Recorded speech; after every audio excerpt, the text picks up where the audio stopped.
A movie about kids that's not kiddie. I'm in.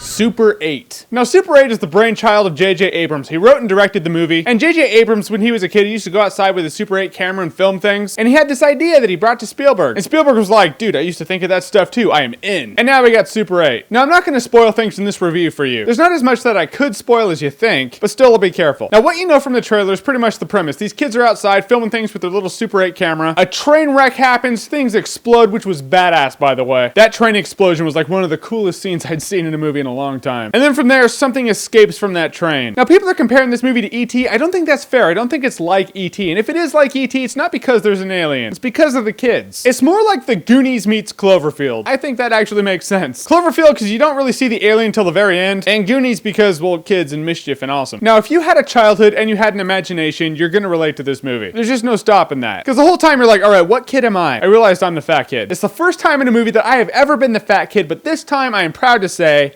I am the fat kid. And what I like about this movie is it has kids, but it's not really kiddie. The kids cuss, they have conversations that are really funny. Like, to me, as an adult, I think they're funny. The script and the dialogue, it's really well written. Abrams knows how to write some dialogue, let me tell you. I mean, the kids are good. They're really good actors. They deliver that comedic dialogue perfectly. That's actually hard to do. But the kids are kind of crude. They say shit. Someone in the movie actually uses their PG-13 F-bomb. Not one of the kids, but someone does. So I don't really think it's as kid-friendly as you think it might be. It has kid mischief, it has imagination, but depending on the age, I don't think I'd let a kid go see it. Some people die horribly, and it is pretty intense. When the intensity and the action's going down, it's some really exciting shit. If a kid who's too young goes and sees this movie, when they get out of bed in the morning, they're probably not going to put their feet flat on the ground because, you know, they'll know that the monster's going to grab their ankles and suck them under the bed. That's real. You weren't afraid of that when you were a kid? Whatever, I was. Now, what I didn't like about the movie is, like I said, you don't see the alien until the very end of the movie. And he doesn't talk, he has no dialogue, he's just kind of around. The alien in this movie is like King Koopa from Mario Brothers. He's pissed off, he's the reason all this stuff is happening, he has a cool ship, you see him at the very end, he may steal the princess, you never know. So, Alien is King Koopa. So in the end, I would say I would buy Super 8 on Blu-ray. It's a really good movie, it's really well made, and most any human being can watch this movie and relate to it in some way, shape, or form. Super 8's another caliber of movie, but now that I've seen it, it's almost like I don't feel like I have to see it again until it comes out on Blu-ray. I feel like an awesome-tacular movie, I should want to see it right now. It's like when I get an awesome-tacular movie on Blu-ray, not only do I watch it and love it, but I am there in my living room with a towel clothespined around my neck like a cape while I act the entire thing out. Super 8, I'm pretty sure I would watch and enjoy. No towels. So Goonies meets Cloverfield, go see it, I think you should. So have you seen Super 8? What's your favorite childhood mischief movie? Those movies of old that Super 8's a total throwback to. What was your favorite? Comment below, let me know. And as always, if you like what you've seen here and you want to see more, click right here to see more.